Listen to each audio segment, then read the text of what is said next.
நாட்டுப்பற்றாளன் செய்திகள் வாசிப்பது வாசுகி தாமோதரன். தமிழகத்தில் கருவுறுதல் விகிதம் 2.1 1.4 குறைந்துள்ளது. இதனால் சமூகம் கொஞ்சம் கொஞ்சமாக முதுமை அடைந்து வருகிறது. 66 வயதிற்கு மேல் 16% பேர் உள்ளனர். எனவே தம்பதியர் அதிக குழந்தைகளை பெற்றுக்கொள்ள வேண்டும். தமிழகத்தில் அரசு மருத்துவமனைகளில் ஒவ்வொரு ஆண்டும் பிறப்பு விகிதம் குறைந்து வருகிறது.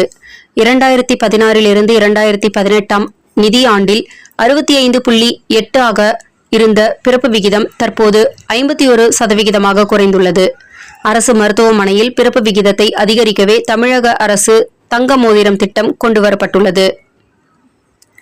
பட்டா மாறுதலுக்கு சர்வேயர் ஒப்புதல் அளித்த பின்னரும் பெயர் மாற்றம் செய்து தராமல் வட்டாட்சியர் லஞ்சம் கேட்டு இழுத்தடிப்பதாக குற்றம் சாட்டி திருநெல்வேலி வட்டாட்சியர் அலுவலகம் முன்பு திமுக பகுதி செயலாளர் மாநகராட்சி மாமன்ற உறுப்பினர் சுப்பிரமணியன் 500 ரூபாய் நோட்டுகளை கொட்டினார். ரெடியான தரவரிசை பட்டியல்.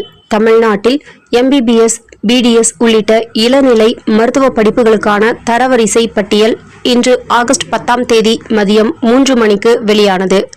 சென்னை கீழ்ப்பாக்கத்தில் உள்ள மருத்துவ கல்வி இயக்ககத்தில் மக்கள் நல்வாழ்வுத்துறை அமைச்சர் டாக்டர் அருண்ராஜ் அதிகாரப்பூர்வ வெளியீடு. KYC கட்டாயம். ஆகஸ்ட் 15 வீட்டு உபயோக LPG சிலிண்டர் மானிய விலையில் கிடைக்க வரும் 15 EKYC செய்வது கட்டாயம். தவறும் பட்சத்தில் மானிய விலையில் சிலிண்டர் கிடைக்காது என எண்ணெய் நிறுவனங்கள் அறிவிப்பு. கோவை மேட்டுப்பாளையத்திலிருந்து 8 பெட்டிகளுடன் இயக்கப்படும் மெமோ ரயிலில் பயணிகள் கூட்டம் அதிகமாக உள்ளதால் பயணிகள் தரப்பிலிருந்து கூடுதல் பெட்டிகளை சேர்த்து இயக்க வேண்டும் என பொதுமக்களிடமிருந்து கோரிக்கை வலுத்து வந்தது. ரயில்வே நிர்வாகம் தாமதமாக தற்போது கூடுதலாக 4 பெட்டிகளை இணைத்து 12 பெட்டிகளுடன் இயக்கப்பட்டுள்ளது. ரயிலிற்கு மாலை போட்டு கற்பூர ஆராத்தி காட்டி ஈடு தேங்காய் உடைத்து ரயில் பைலட்டிற்கு சால்வை அணிவித்து அனைத்து தரப்பு மக்களையும் அரவணைத்து மேட்டுப்பாளையத்திலிருந்து கோவைக்கு அழைத்து கொண்டு வந்தது மெமோ ரயில். இது அனைத்து தரப்பு மக்களுக்கும் பேருதவியாய் இருப்பதால் ரயில்வே நிர்வாகத்திற்கு சமூக ஆர்வலர்களும் பொதுமக்களும் நன்றி தெரிவித்தனர். திங்கட்கிழமை இன்று காலை 9 மணிக்கு தன்னார்வ நுகர்வோர் உரிமை பாதுகாப்பு நல மையத்தின் உறவுகள் ஒன்றிணைந்து இதயபூர்வமாக பசியால் வாடும் சாலையோர மக்களுக்கு காலை உணவு வழங்கும் உன்னத நிகழ்வு நடைபெற்றது. உணவு வழங்கும் உன்னத திட்டத்திற்கு நிதியுதவி, பொருளுதவி தந்து சேவையாற்றிய உறவுகள் அனைவருக்கும் நமது அமைப்பின் தலைமை நிர்வாகம் சார்பில் வாழ்த்துக்களையும் பாராட்டுக்களையும் தெரிவித்துக் கொள்கிறோம்.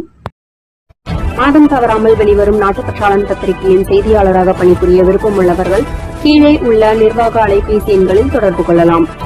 790477 78915 மற்றொரு எண் 9944341033. நாட்டுப்பற்றாளன் யூடியூப் சேனலில் விளம்பரம் செய்து பயன்பெறுங்கள். நமது நாட்டுப்பற்றாளன் செய்திகளை அறிந்து கொள்ள யூடியூப் சேனலை சப்ஸ்கிரைப் செய்யுங்கள்.